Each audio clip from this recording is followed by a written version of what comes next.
Assalamualaikum warahmatullahi taala wabarakatuh, and very good morning to everyone. Today our lesson on the exercise of external flow for convection.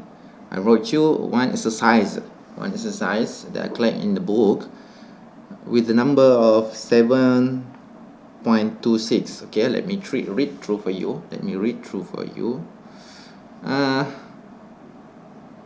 A transformer there is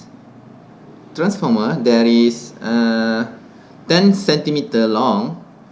You can see here, this is a transformer, bottom there is 10 centimeter long with 6.2 centimeter wide. Okay, it is polished with aluminum zinc with the height of 0.5 centimeter 0.5 centimeter, and it has the length 10 centimeter also. And how about the thickness? Okay, it has a thickness of 2 mm. Okay, it has thickness of 2 mm. A fan blow air at 25 degrees Celsius parallel to the passage between the fins. Okay, the air udara blow pada 25 degree Celsius. Okay, the heat sink is to dissipate 12 watt of heat, and base temperature of the heat sink is not to exceed 60 degrees Celsius, assuming that the fins and the base plate to be nearly isothermal and radiation heat transfer to be negligible. Determine or calculate the minimum free stream velocity the fan needs to supply to avoid overheating. Okay, from my understanding on this question is that dia ada satu sistem transformer di situ. Kalau awak nampak tu, dia tulis kat gambar ni, dia ada tulis 12 watt transformer. Okay, dia ada beberapa sink kat sini, heat sink, 1, 2, 3, 4, 5, 6, 7. Dia ada 7 heat sink. Siapa tak pernah nampak heat sink ni? Kalau awak ada motor, awak lihat dekat enjin dia tu, dia ada macam fin ataupun sink lah, heat sink lah. Dia macam ada plate yang dia susun teratur tu kan. Itu kita panggil dia heat sink. Tujuan dia ialah untuk sejukkan enjin. Sama juga dekat transformer yang awak lihat ni, sistem ni. Dia attachkan heat sink tu supaya heat daripada transformer tu boleh dissipate dengan safely ke environment lah. Selalunya heat sink ni kita boleh jumpa kat mana-mana application. Dekat air conditioner ada heat sink, dekat komputer ada heat sink, ada dekat motor, dekat kereta, dekat lori. And most of the time bila engine tu ada generate heat, dia mesti ada heat sink. So heat sink tu dia bantu supaya engine tu tak melebihi had temperature yang dibenarkan. For example, untuk di sistem dia tak nak lebih 60 degree Celsius. Kalau lebih 60 degree Celsius, sebagai contoh laptop awak ataupun awak punya laptop, komputer ataupun awak punya telefon, kalau dia ada melebihi certain degree yang dia tetapkan, you punya sistem ataupun you punya, tak kira lah gadget apa pun, dia akan low dia punya performance dia akan turun sedikit. So untuk soalan ini dia bagi tahu kat kita ialah sistem tu tak nak melebihi 60 degree Celsius. So what missing here is you need to find, assuming the fin base plate to be nearly isothermal. Dia cakap antara transformer dengan fin plate ni ialah isothermal. Maksudnya bila dia transfer dia tu 100%. Kalau transfer dekat transformer tu, heat dia generate lebih kurang 100 watt. So fin dia tu dia akan attach glue 100%, so that 100 watt tu akan dissipate truly ke fin lah, ataupun heat sink tu. Itu maksudnya isothermal. Dia tak terlepas ke environment lah. Maksudnya dia hanya one way isothermal tu. Okay. Kemudian, and the radiation heat transfer to be negligible. Kalau nampak sini dia bagi kita emissivity. Emissivity ni kita akan gunakan dia later on untuk lesson kita yang akan datang dan akan datang.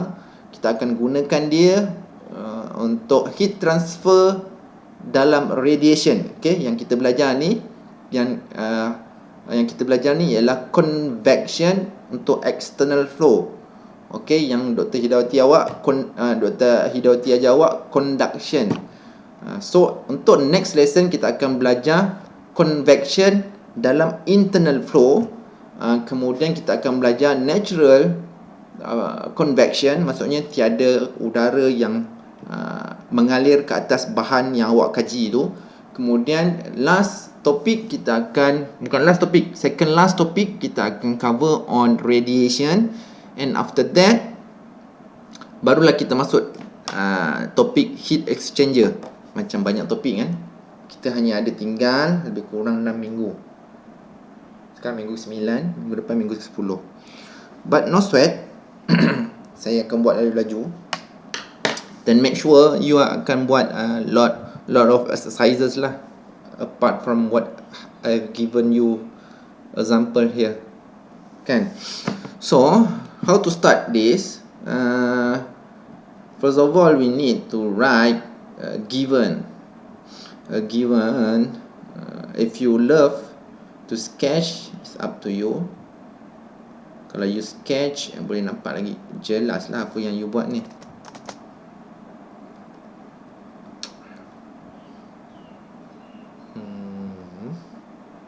Let me sketch apa yang saya faham. Right. Kita ada fin kat atas dia. Ada beberapa fin lah. Ringkas-ringkas saja lukisannya. 1, 2, 3, 4, 5, 6, 7. Right. Ini ialah 12 watt. 12 watt. Surface temperature kita boleh lihat kat situ, TS ialah 60 degree Celsius. Udara yang lalu di situ, di sini, ialah 25 degree Celsius. Panjang 10 cm. Yang ni panjang ni 0.5 cm. Yang sini ya 5 cm. Sini panjang dia, lebar dia 6.2 cm. Alright. Semua dah ada unit dia. Okey, sekarang ni sekarang ini waktu saya ajar awak sebelum ni, lesson sebelum ni, saya minta awak cari Reynolds number dia kan, sebelum awak nak tentukan equation apa yang you akan dapat. Reynolds number equal to rho V L over mu. And most of the time student saya ataupun awak-awak semualah, saya nampak dia gunakan ni. Tak tahulah sebab kebanyakannya saya nampak dia gunakan kinematic viscosity, dia tak pakai dynamic viscosity. Saya tak tahulah sama ada yang semua tu meniru ataupun tidak, sebab semuanya interpolation. Saya tengok dia semua interpolate V ni lah, kinematic viscosity. Tapi kalau you interpolate kinematic viscosity, so that you tak perlu interpolate lagi density dengan dynamic viscosity, sebab you directly boleh dapat terus kinematic viscosity. So a lot of your friend saya nampak dia buat benda yang sama. Density dia interpolate, kemudian dynamic viscosity dia interpolate, kemudian kinematic viscosity pun dia interpolate. So lot of time, you waste a lot of time. Sebab waktu nak menjawab exam, you kena bijak, you tak boleh interpolate semua. You kena gunakan masa sebaiknya. Okay, kalau you interpolate semua benda yang tak perlu, ataupun you interpolate 2 kali, you membazir masa. Itu satu. Kemudian yang keduanya ialah bila awak try write down, awak nak interpolate, awak buat table kan, ada lot of table saya nampak dekat awak punya latihan tu ataupun quiz tu. Saya nampak ada yang write down pun salah, write down semula daripada table tu ke kertas awak. So kalau awak dah write down pun salah, so berapa banyak salah yang you dah buat bila you try to interpolate lot of variable. Okay, make sure make it shortcut, make it precise, betul yang apa yang awak buat. Jangan membazir masa buat interpolate sampai 3 kali kepada benda yang awak tak perlukan dalam soalan awak. Okay, for this time I stick to my plan to use rho and mu instead of kinematic viscosity. Okay, I'm stick to my plan to interpolate rho and mu. Dan saya punya cara memang still saya kurang interpolate, saya lebih kepada divide by 2 sajalah. Nilai tu saya divide by 2. Okay, but the answer is almost similar. Macam you punya quiz tu, sepatutnya dia punya jawapan kalau you interpolate cantik-cantik, dia punya jawapan dia ialah 1130 watt. Bila awak bahagi 2 saja, you tak dapat precise properties of density, kinematic viscosity, dynamic viscosity. So you akan dapat 1131 watt. Okay, 1131 watt. But no problem with that. You nak guna approach mana pun boleh, betul, tak ada masalah. Make sure dia you kena sure lah jawapan yang last tu. Hanya beberapa orang saja yang saya nampak dia ada salah, silap. Seperti Tinesh, dia ada salah dekat penggunaan diameter dekat Nusselt number. Dia salah lah, saya nampak. Kemudian Aiman, dia punya heat loss dia dalam negatif. Kemudian saya nampak dia silap dekat T infinity minus T surface. Dia minus T infinity, dia punya formula dia minus T infinity minus T surface. Salah dah lah awal-awal. Siapa lagi saya nampak dia silap? Siti Hajar, pada mulanya dia gunakan formula saja, silinder. Tapi dia nampak, tak tahu dia compare kot dengan kawan dia, kemudian dia betulkan, dia gunakan formula balik. No problem. Kalau you yakin gunakan formula, you gunakan formula. Okay. Ada lagi beberapa orang yang buat silap sedikit, bukan careless lah dalam menulis semula nombor-nombor daripada table kepada kertas awak.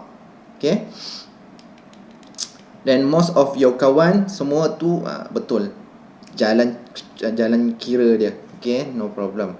Saya nampak you dah mahir dalam membuat external convection, soalan external convection. So this soalan, untuk soalan yang ini dia ada beza sedikit sebab dia bagi kita nilai heat loss. Dia bagi kita nilai heat loss. Okay, heat loss kalau awak nampak dia bagi Q sama dengan 12 watt. So dia minta kita cari velocity. Berapa velocity yang diperlukan? Okay, kalau lihat kat equation ni, Reynolds number ni, awak nampak dia kat sini V, velocity ni yang tak ada. So awak tak boleh decide nak pakai Reynolds number yang mana. You tak boleh decide flow regime yang mana yang you perlukan, sama ada laminar ataupun turbulent. So for this question, you have to move from backward lah, from dari bawah ke atas. Okay, so you start with equations. You start with the equation of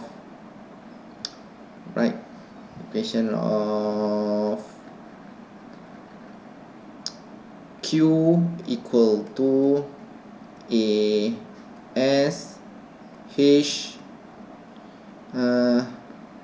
T infinity tolak T surface.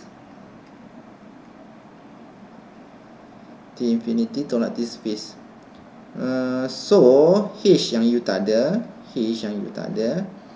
so Q divide by surface area times T infinity tolak T surface, right? So H equal to Q. Where is Q? To F what? Alamak, kita tak ada AS. So kita kena cari AS dulu sebelum kita mencari H ni. So let me settle the AS first. Where is my pen? Eraser. Pen. This. So our AS is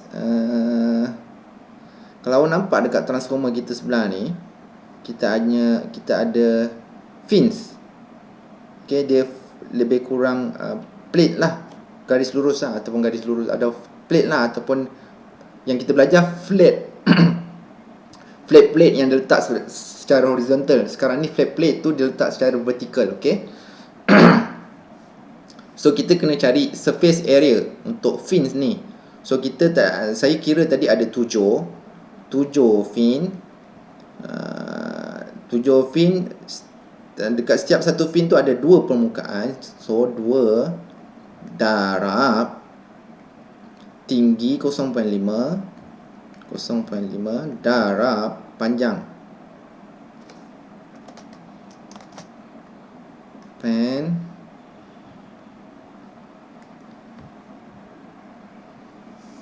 0.5 10 kuasa negatif 2 darab panjang 10 kuasa negatif 2. Alright. Ni untuk fins. You dapat 7. So you dapat 7 fin ni lah. Sekarang ni surface bawah ni pun dia ada terlibat juga. 1, 2, 3, 4, 5, 6.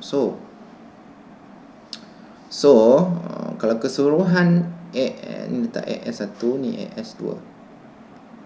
So nanti surface area you kena tambahkan AS1 dengan AS2 lah. Okay. So total area untuk base transformer ni ialah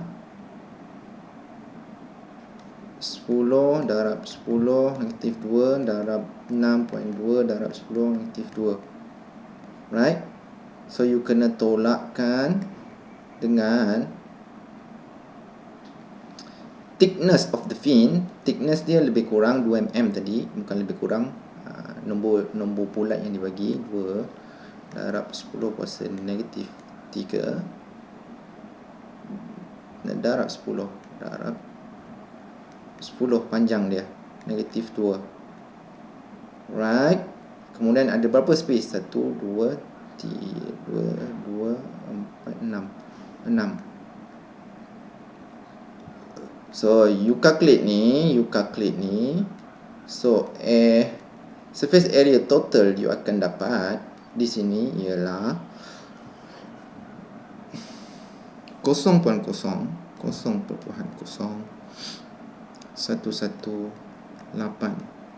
meter square. Okay. So ini adalah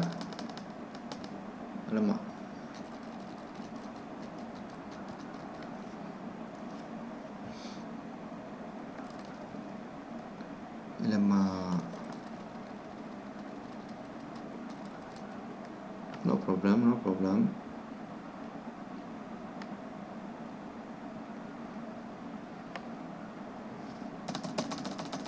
Kejap ya. Patutnya saya scroll siap-siap tadi. Ada banyak space so that benda ni dia naik ke atas. Tapi tak apalah. So you dapat total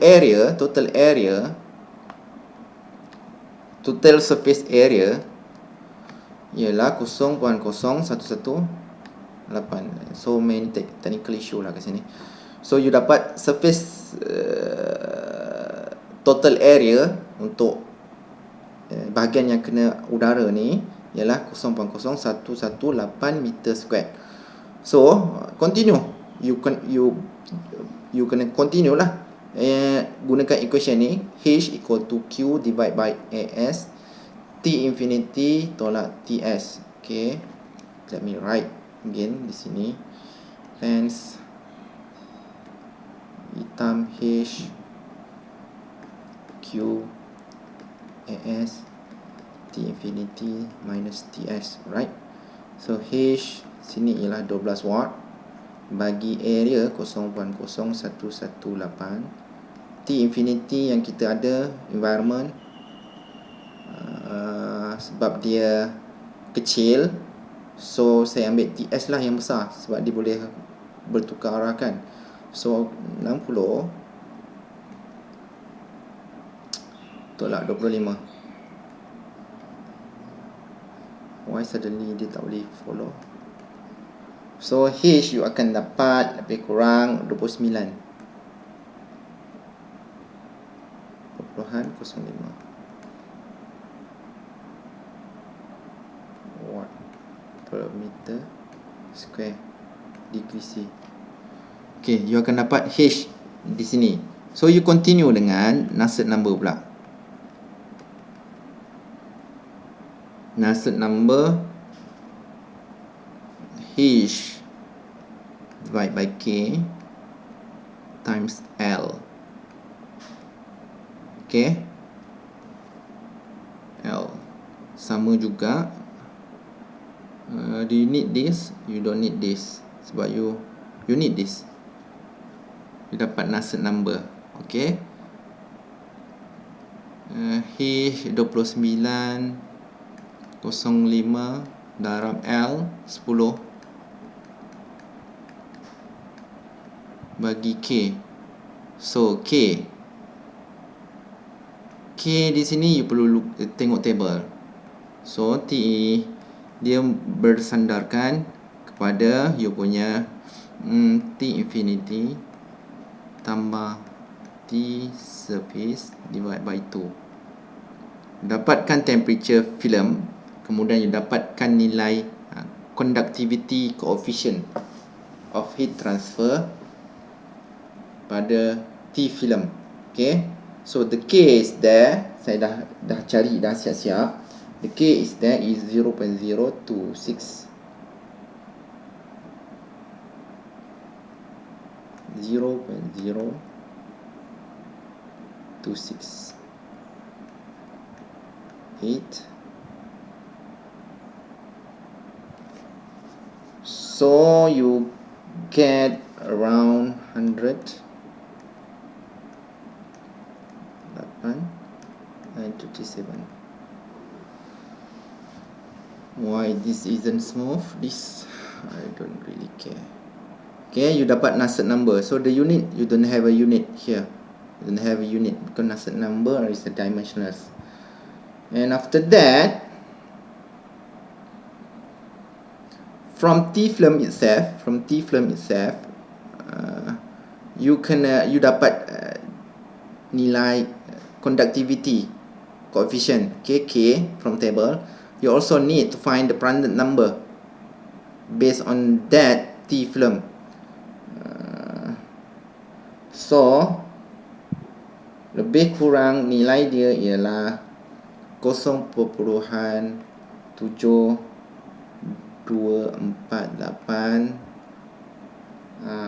rho pun sama, saya jumpa 1.136 kilogram per meter cube, dan mu dynamic viscosity 1.92 darab 10/5 kilogram meter saat. Right? So after that you dapat nilai Prandtl number, density and dynamic viscosity. You can proceed with the Nusselt number formula. 0.664 Reynolds number, half Prandtl number 1/3. Okay, so saya assume dia laminar. Sebab tu saya gunakan Nusselt number ni. Saya assume dia laminar. You can assume gunakan turbulent punya formula. Okay, you can assume gunakan turbulent formula so that you punya Reynolds number nanti di sini, sebab dalam Reynolds number ada V kan tadi, rho V L bagi dengan mu. So V ni yang you nak cari dalam Reynolds number ni. So you akan pusing, Nusselt number you dah dapat, ni nilai Nusselt number. Kemudian Reynolds number tak ada, you akan gunakan dia Reynolds number ni untuk cari velocity. Prandtl number ada, so you pusing dia. You pusing dia menjadi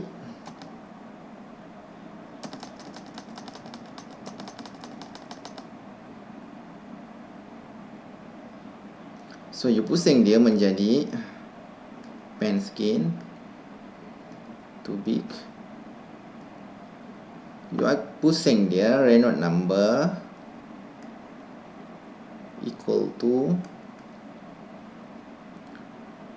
0.664 divide by Prandtl number over 1/3. Kemudian sini jadi kuasa 2. Right, kan? So dalam Reynolds number rho V L mu and the whole lot,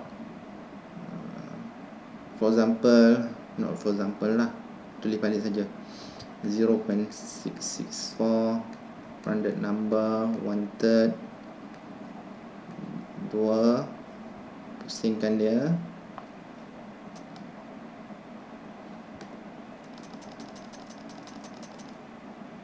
so you pusingkan dia,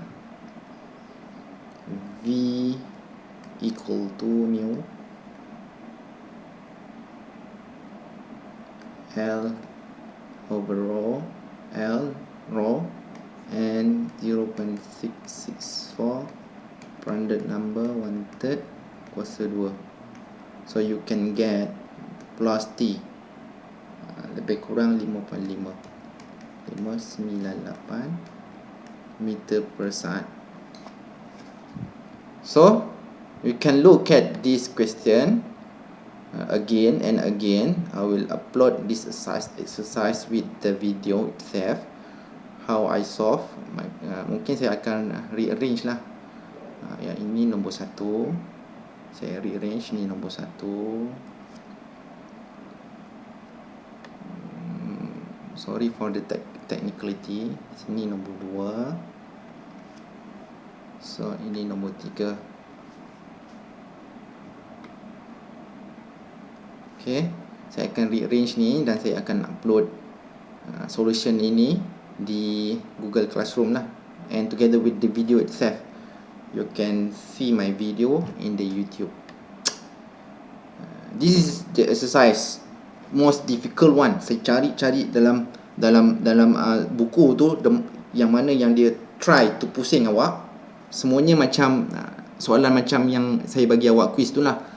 Dia bagi awak semua aktiviti yang berlaku dalam sistem tu. Dia bagi velocity, dia bagi temperature, environment, surface temperature, dimension and all that. So dia suruh cari awak heat loss, berapa heat loss. So ini saja soalan yang agak dia terbalik. Maksudnya dia bagi awak heat loss, dia suruh awak cari velocity required by the system. So dia terbalik lah. So lebih kurang macam gini lah sedikit. Kalau saya punya test ataupun awak punya final exam, saya akan terbalikkan dia dari bawah pergi ke atas. Okay, that's it for today. Nothing much. So next lesson kita akan masuk kepada internal flow for convection. Thank you again. Don't forget your attendance inside Google Classroom link. Okay, thank you. Assalamualaikum warahmatullahi taala wabarakatuh.